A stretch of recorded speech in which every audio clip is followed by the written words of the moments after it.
Hi everyone, welcome back to First View. I'm joined by Leda again. Um, Leda, great to have you on the show again. Good to be here. Thank you for having me. Yeah, no problem. So I wanted to talk a bit about uh, a topic that I found really interesting, but I can't help thinking that there's more in it. So, really, I want to talk about Apple Pay and Google Pay and the effect that it's had on the way that we interact with our money. Like, I can't remember the last time I take my wallet anywhere anymore. I just don't get a card out. Oddly enough, I have to in America, but other than I that. know. It's getting better, but I do remember being there about a year ago and going like, guys, you invented this. This is good. The rest of us love it. Like, seriously, try it. Yeah, America is the only place where I still carry my physical wallet because Apple Pay isn't as universally accepted as it is everywhere else in the world, which is insane. Yeah. No, it's funny because every time now you end up having to put your card into a machine. I have to look my pin up. I don't remember what it is. You're so used to the use of a phone Yeah. as a mechanism, or your watch as a mechanism of paying, that it's just become the natural way that we interact with our money. So my question is, is this going to change? Can this change banking, and how far could it go? Or is it a question of like Google and Apple are like, well, that's as far as I want to go because I don't want to become a regulated entity. And but could they be doing more? And could we be making more of this facility and the way that we interact with our money that way? Yeah, that's so many interesting questions. I was reflecting that I was booking theater tickets the other day, and the particular theater didn't have an Apple Wallet integration.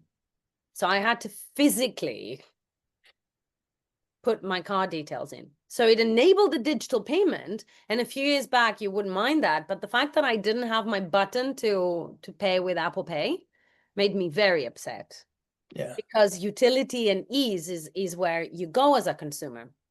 But as we touched on the previous conversation, underneath that consumer choice is quite a lot of the usual suspects. So my Apple Pay is actually sitting on top of my credit cards, and my credit cards have a pretty traditional set of infrastructure players underneath them. Hmm. So who's the winner there? It's definitely Apple, but it's also whichever card I defaulted to having. You know that argument that was made a few years back that actually there is no such thing as a fast follower when consumers choose which card to put on their Amazon checkout.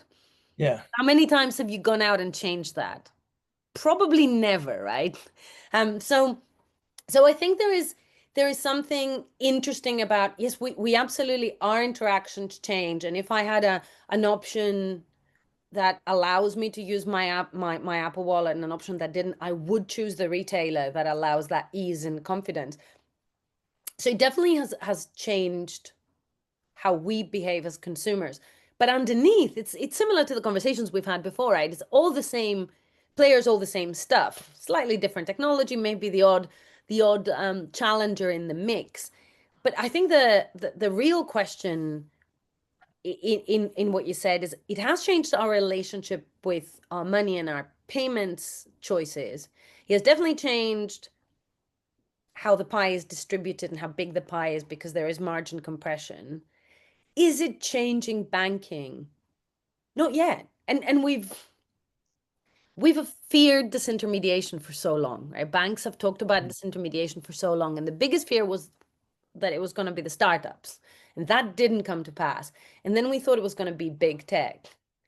But to your point, I'm not seeing Apple and Google dying to become regulated entities. They can push the banking relationship further down the chain and retain a valuable set of customer connections. And I think as we're moving down a path of UX ceding its place to conversational AI as an interface, if I were them, I wouldn't want to go too far down the regulated, but I say that with a caveat that in the US, there's already a move to regulate any player that touches a consumer when they're making financial decisions, and that is right. But you don't need to be an EMI. You don't need to be able to take deposits. Um, That in itself, though, will change banking, not because they will come in to compete, but because the more you push down the chain and you become just plumbing, the more you will need to be priced as a utility. And the more you're priced as a utility, the competitive landscape will change. Now, I'm a big believer in utility, and I think banking, particularly for consumer banking, should be utility. There isn't that much differentiation. And if that differentiation is done by the embedded finance partners and the people who front the wallets, and you can get the education you need as a consumer and the pricing choice you need, then the plumbing becomes exactly that. But it becomes less appealing as a business because it will be less profitable, it will be less creative, it will be just like running the electricity grid. Or you could reimagine the value stream because one of the things I've always thought about with something that if Google were to bring their search capabilities to say the way that you pay, typically you've got multiple cards loaded up on your Apple Pay or Google Pay. Yeah. And you've got a default one. So like you say, you double click and you pay and that's the end of it. But if why could you not auction that? You know what the transaction is, or could you Oh, I tap to like find out what the transaction is and then auction it so that you have that instantaneous feedback to say this card will give you £10 cash back or 1% or 5% or whatever, or they'll give you some extra bonus points, or you could finance it by doing this. And you also almost have this instantaneous payment options that happen. And you can see some of that on things like PayPal, today where you've got the option to say, actually, I'll finance it rather than just pay yeah. right now. So you're absolutely right, and with the exception of BNPL choices, you don't really have that. Even though that was the promise we were all given when open banking and wallets came into our lives, right? Bring everything here and let it be more than a holder. But the reality is, for me at least, my wallet is very much like the wallet I have in my purse that I never take with me. It's just a place where these things sit, and it has definitely increased convenience, but it doesn't do anything for me. It doesn't use the open banking connectivity and the data to do what you just described. You occasionally see the algorithms trying to teach themselves when they try to select a card. This looks like a business transaction, or this is the last card you used, but it's really not very sophisticated. It really doesn't work very well. Could it, should it? It's a feature that I'm surprised we haven't seen a startup designing it and trying to sell it to any of the wallet providers. Yeah. The reality is the marginal gain for that marketplace is not going to move the needle for an Apple or a Google for them to actually do it themselves. But as a feature you can plug in, why not? Yeah, you talk about open banking because that's also an area where you think actually it's been fairly underwhelming what open banking has done Has, for hasn't it? us. But you'd have thought Google Pay, Apple Pay is the natural place where open banking could come together in a really sensible fashion that you could create that degree of functionality. But Yeah. Yeah, look at my when open banking came in, I was excited by the art of the possible. And I remember speaking to the CIO of a really, really large American bank at the time, their CIO here in Europe. They were like, don't expect a stampede. And I was like, why are you so cynical? And I saw him again last year and I was like, do you remember you told me that? He was like, no, but I was right. Was and he was. There hasn't been a stampede. And I think the reason there hasn't been a stampede is no one has quite worked out how to make money from it.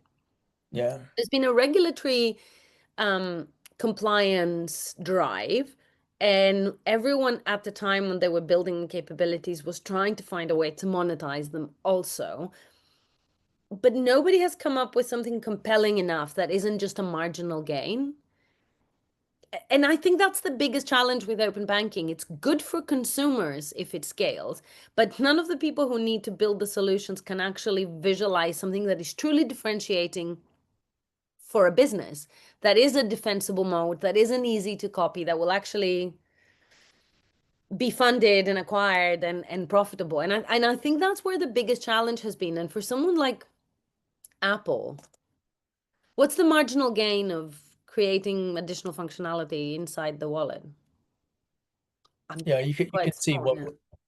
how that's sort of holding them back in that respect. I do wonder if I'm not mistaken that there's some changes in regulation in terms of open banking with respect to Australia, where they've widened it. So it's not just about the banks, but they're bringing in utility firms as well, and that could make it a little bit more interesting because you've got a wider set of suppliers that you can interact with, and therefore you've got options to be able to say, well, actually, we can help you optimize this. That this bill, what you're paying for your electricity, is a better deal. Yeah. So while you were speaking, I was thinking, I read an article about a year and a half ago that was essentially announcing that regulatory rethink. But it was announcing the regulatory rethink by admitting that it hasn't worked. Mm, So the Australian regulator went back to the drawing board and came back more widely. And frankly, I'm glad they came back more widely rather than coming back and going, oh, that didn't work, let's shrink it in.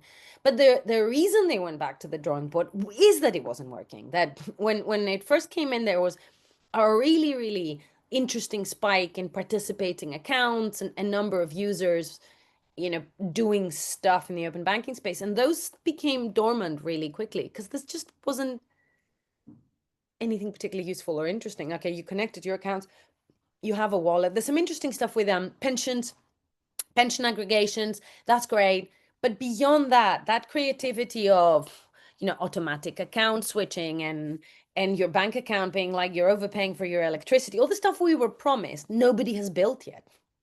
yeah. Yeah, it'd be interested to see how this sort of pans out. And sometimes I sort of wonder, is that because the US banking industry feels like it's a little bit the retail banking industry is somewhat behind, like we were saying about the wallets, having to take your wallet to restaurants and things. Whereas, is that because Google and Apple are not seeing it yet, or Crazy. can you imagine They it? did it. They did it and they gave it to us. The US banking industries is definitely behind the rest of the world when it comes to digital payments, digital adoption. It's actually one of the global laggards. There's a higher degree of wallet adoption in Saudi Arabia currently than there is in the US, which is crazy because the discovery of the whole thing is theirs and there's no adoption. I was in a shop in San Francisco a few months back and they gave you a discount if you used cash. I was like, cash? What? Meanwhile, in there are places here in London where I'm sitting that they have given up their ability to take cash completely because, of course, it simplifies your banking relationship if you don't have that service. So you have a lot of shops and restaurants that don't have a cash register in the sense of being able to take your money and you can only make a digital payment. Why is it not happening? I actually think that it's not happening because they haven't worked out how to make real money from any additional functionality. The minute they do, we're going to see a lot of innovation. But right now, Yeah. Or it could be a case of regulation actually driving change and truly driving consumer benefit from it. 100%, but I don't know where we're going to see that from because the regulatory push for open banking in the US is just not there at the moment. With the new administration, it hasn't, it has not scrapped it, but it has definitely not pushed for it the way we anticipated it would come. And for the rest of the world, the regulation came, the belief that it's good for consumers is there, but the imagination, let's not be cynical, the imagination has not been there.